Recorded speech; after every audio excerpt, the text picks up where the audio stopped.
Here we go again. Week 7 to 8 progress update for the Patella Tendon Rupture rehab process. So almost feeling like something that resembles something close to a knee this week, which is great.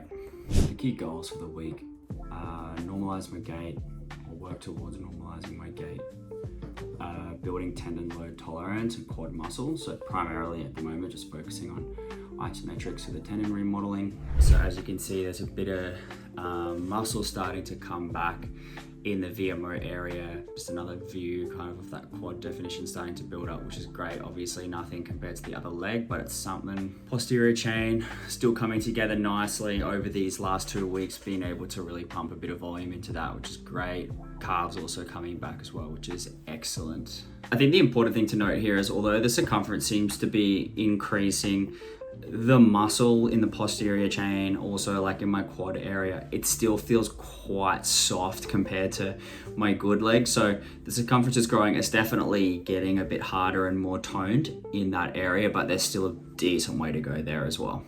Quickly look at some of the data over this period. Obviously the pain levels have consistently been decreasing. As usual, the pain levels are slightly higher in the evening after all of the activity. Looking at some of the measurements here, quite pleased with the progress over the past 2 weeks. So probably saw like 3.5 or so centimeters in growth put on the circumference of the upper thigh, which is excellent. Looking at the data for the ROM over the 2 weeks, quite pleased.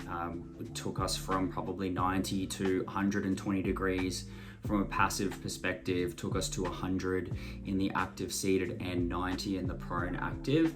Feeling really good there.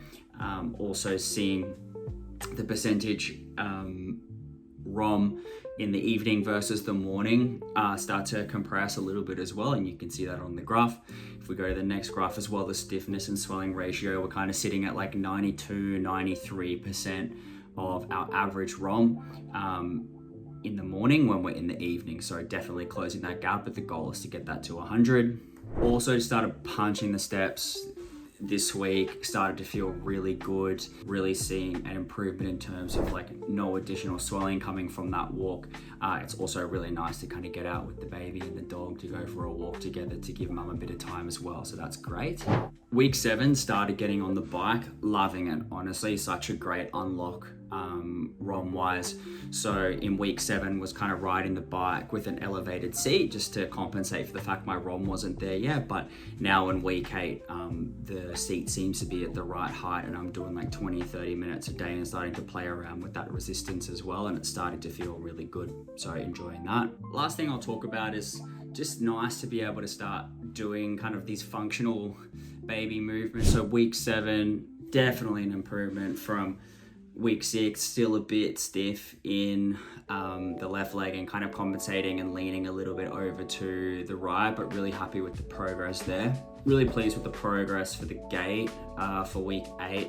Definitely slowed down the movement a little bit, more of a smooth walking pattern, less compensation from the right side of my body, a little bit more of a leg lift and slightly less of a peg leg. I think the proprioception work and some of the unilateral isometric work that I did, working a little bit on the balance and the stability, the stabilizers rather, were really helpful to kind of get this gait improved over this period, which is great.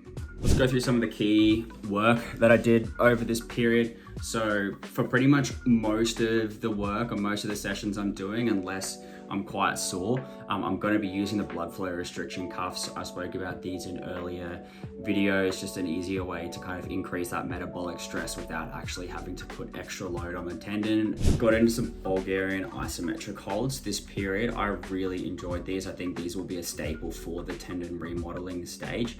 So I guess besides the controlled tendon loading and the quad strengthening benefits, I was really a big fan of the unilateral loading to help kind of iron out some of the asymmetries that have come over the period. I think the balance and the stability work translated really nicely over to my gait, and I could kind of see that with my gait improving over the period, and also just the functional carryover I think is super useful from an athletic and sport perspective. So I just use the dowel rod for safety here just to catch myself in case anything happens, but it's all good. Continuing with the Spanish squats, started them in week 6 and have just been gradually kind of increasing my range of motion here. No weight, just holding the isometrics again for like 1 to 2 minutes.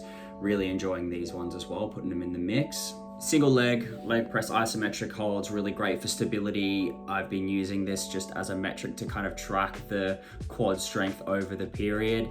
Have seen some really good gains over the past 2 weeks. Really working to either increase the ROM, the length of the isometric, or the weight of the hold. So getting up to about a 75 kilo hold, really like 165 second hold, which is excellent, and also around that 75 degrees for the ROM, so seeing some good improvements there.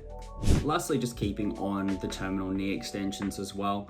Pretty good quad exercise, but also just trying to make sure I keep that full extension nice and strong. I think this has actually been helping with my gait a little bit as well, so just keeping up with them.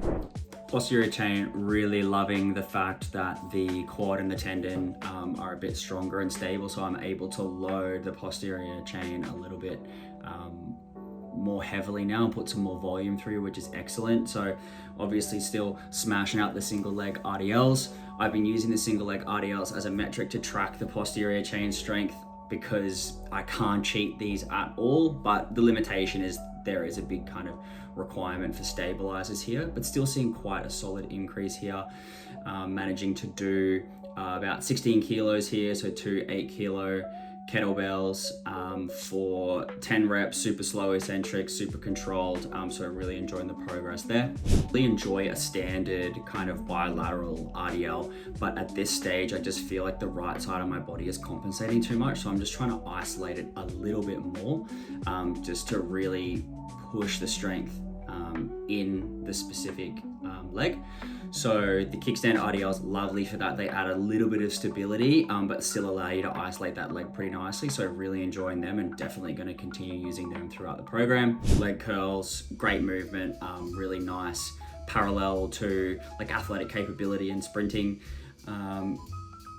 Week on week, just trying to increase the weight, but really trying to push that ROM. So you can see in these reps starting to push a little bit closer to like 80, 90 degrees ROM there and getting some nice contraction holds down the bottom there. So really pleased with the progress there. Really pleased to start being able to do back hyperextensions again, mainly just to iron out some of the asymmetries and like the massive amount of compensation that's kind of come from the right side of my body. So going to start increasing the weight with this maybe in like a week or two as everything strengthens up a little bit.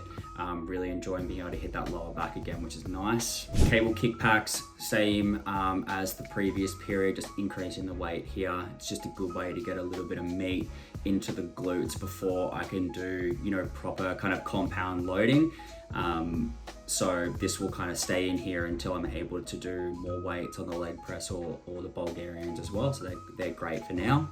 Calves are feeling really good, and physio's kind of said, you know, pretty much load these, you know, as is comfortable. Sometimes I just lock my brace at 0 to do calf raises to be safe, but you know, really enjoying just kind of getting that really deep stretch, and I'm definitely seeing a lot of progress in terms of my calf coming back to size as I've been able to start loading these. So this is excellent.